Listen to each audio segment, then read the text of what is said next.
అందరికీ నమస్కారం. ఈరోజు కార్యక్రమము వాకింగ్ చేసేవారు తీసుకోవాల్సిన జాగ్రత్తలు, ఈ వేసవికాలంలో తీసుకోవాల్సిన జాగ్రత్తలు. ముఖ్యంగా కొందరు బీపీ షుగర్ ఉన్న వాళ్ళు తప్ప వాళ్ళల్లో కూడా డాక్టర్స్లో సలహాల సూచనల మేరకు ఇది తీసుకోవచ్చంటే తీసుకోండి.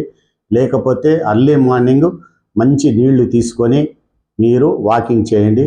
మంచి ఆరోగ్యంగా ఉన్నటువంటి యువకులు కానీ ఎవరైనా తీసుకోవాల్సింది, ఆరోగ్యాన్ని బాగా ముందుకు ఇంకా బాగా తీసుకెళ్లాలంటే నిమ్మరసము, ఒక నిమ్మకాయ రసము, ఉల్లిపాయలోని 3 దెబ్బలు, మూడు అంటే ఉల్లిపాయ పెద్ద ఒకటి కాదు, 3 రెప్పలు తీసుకొని అవి వాటితో పాటు పసుపు, కొద్దిగా చిటికెడు పసుపు వేసి కలుపుకొని తాగిన అరగంట తర్వాత వాకింగ్ చేయండి.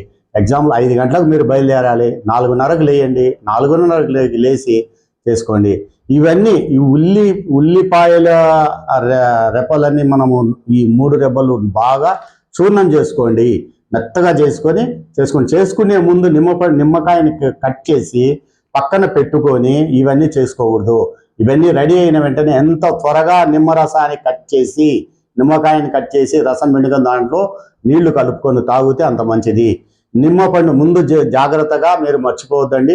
నిమ్మపండును కట్ చేసి నిమ్మరసం కలుపుకొని కొందరు గంటల కొద్దీ పెట్టుకుంటారు. దానివల్ల దాంట్లో యాసిడ్ ఎక్కువ కొంతమందికి గ్యాస్ట్రిక్ ట్రబుల్ ఉంటుంది, దాని ప్రభావం ఎక్కువ ఉంటుంది. కాబట్టి నిమ్మపండుని ఎంత త్వరగా కట్ చేసి వాటర్లో కలుపుకొని తాగితే అంత మంచి ఫలితాలు ఉంటాయి. ఇంకొకటి, ఈ వాకింగ్ చేసిన వ్యక్తులు చేసేవాళ్ళు ముఖ్యంగా 10,000 అడుగులు వేయాలి. 10,000 అడుగులు రోజుకు వేయండి కాదన్న. ఏ టైంలో వేయాలి? 5 నుంచి 6:30 లోపల, సూర్యుడు కొంతవరకు ఉదయించినటువంటి 6:30 లోపల, 7 లోపలలోనే అయిపోయేసి 6:30కు వస్తే ఇంకా మంచిది. ఇల్లు చేరుకోండి. నిర్లక్ష్యం చేసి అక్కడ ఇక్కడ కూర్చొని టీలు కాఫీలు తాగి, నేను చెప్పినటువంటి దాని సలహాలు పాటిస్తారు, అక్కడ కూర్చొని టీలు కాఫీలు తాగదు, దానివల్ల ప్రయోజనం ఉండదు. మీరు ఎంతసేపు చేసినా కూడా జాగ్రత్త వహించండి. ఎక్కువగా